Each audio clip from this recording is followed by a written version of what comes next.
Mr. Shelf put it to me this way. He said, Jim, if you had enough reasons, you could do the most incredible things. I never forgot how he put that. If you have enough reasons. See, reasons will change your whole life. Mr. Shelf said to me, he said, Mr. Rohn, I think you've got plenty of intelligence, you've got plenty of talent, you've got plenty of ability. Probably what you lack is plenty of reasons.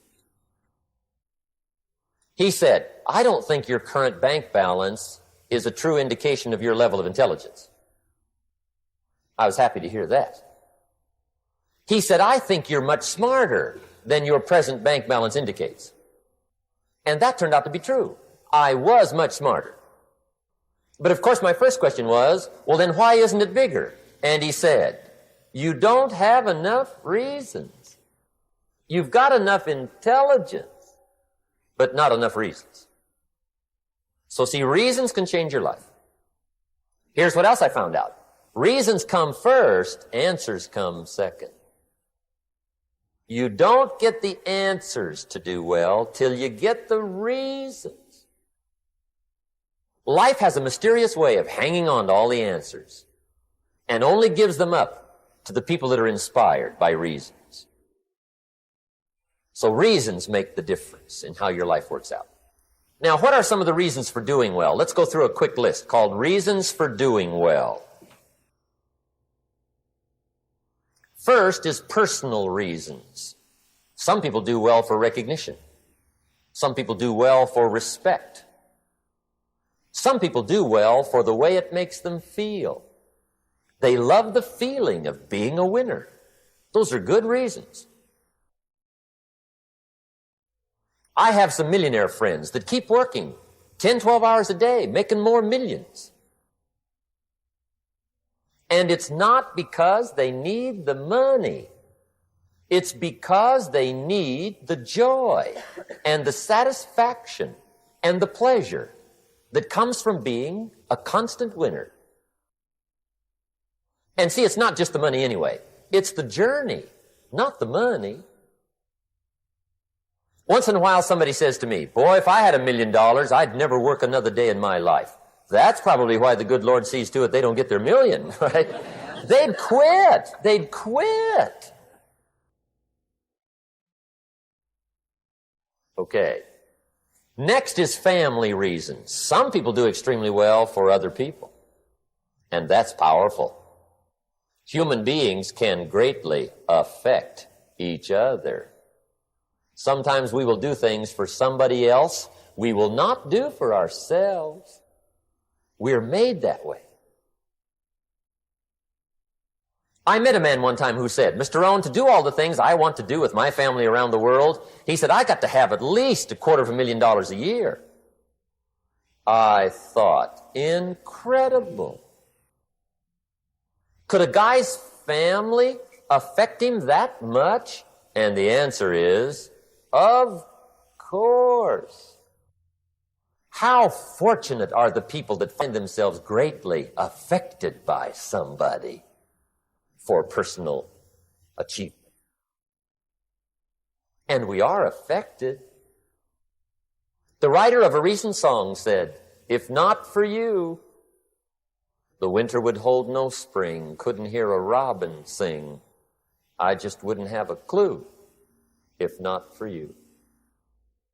So we can be affected. That might be one of the most stimulating reasons to do well, finding somebody. When Andrew Carnegie died, the wee little Scotsman that built the big steel industry, when he died, they opened up his desk, and in one of the desk drawers, they found a slip of paper. On that piece of paper, Mr. Carnegie had written his goal for his life, and he wrote it when he was in his 20s. And on that piece of paper, it said, I'm going to spend the first half of my life accumulating money. I'm going to spend the last half of my life giving it all away. What a goal. He got so inspired by that goal that the first half of his life, he accumulated $450 million. And the last half of his life, He gave it all away. Good question tonight. What's got you turned on? What's got you bombed out of sight to get up early and stay up late and hit it all day? Next question. What's got you turned off? When I found the answers to those two questions, my life exploded into change. I finally found out what had me turned off, and I got that cured. And then I got me a long enough list of reasons to turn me on. And once the lights went on for me, age 25, they've never gone out. I've fallen out of the sky a few times, but I've never lost that drive to make something unique out of my life. See, reasons altered my whole life. Now, there's another list of reasons called nitty-gritty. Hard little reasons. Sometimes those little reasons are the most powerful reasons that can change your life.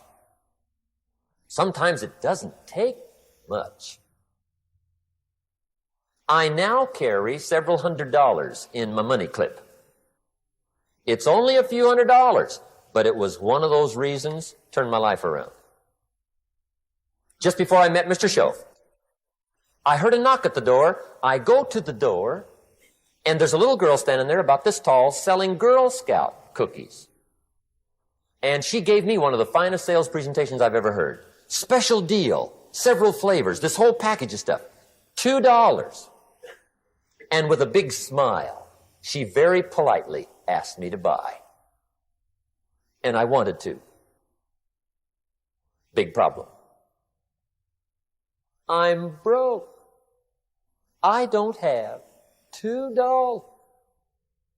And to this day, I can remember the pain and the embarrassment. I'm a father. I'm a husband. I've been to college. I'm working. I'm 25. I don't have $2.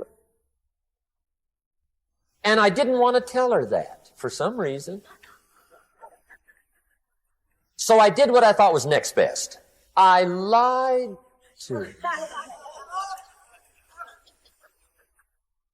I said, hey, look, I've already bought lots of Girl Scout cookies. I've still got plenty stacked in the house, which was not true. But it seemed to get me off the hook for the moment. She said, well, gosh, that's wonderful. Thank you very much. And she went away. When she left, I closed the door, and that was the day I said to myself, I don't want to live like this anymore. I've had it with lying, and I've had it with being broke. I'm never going to let this happen to me ever again. I promised that day I would work as hard as possible and would always carry plenty. It took me a little while, but now I do. It was one of those reasons. And I guess I carry plenty for two reasons. One is the way it makes me feel, but also in case I bump into another Girl Scout selling cookies. Right? I'm ready.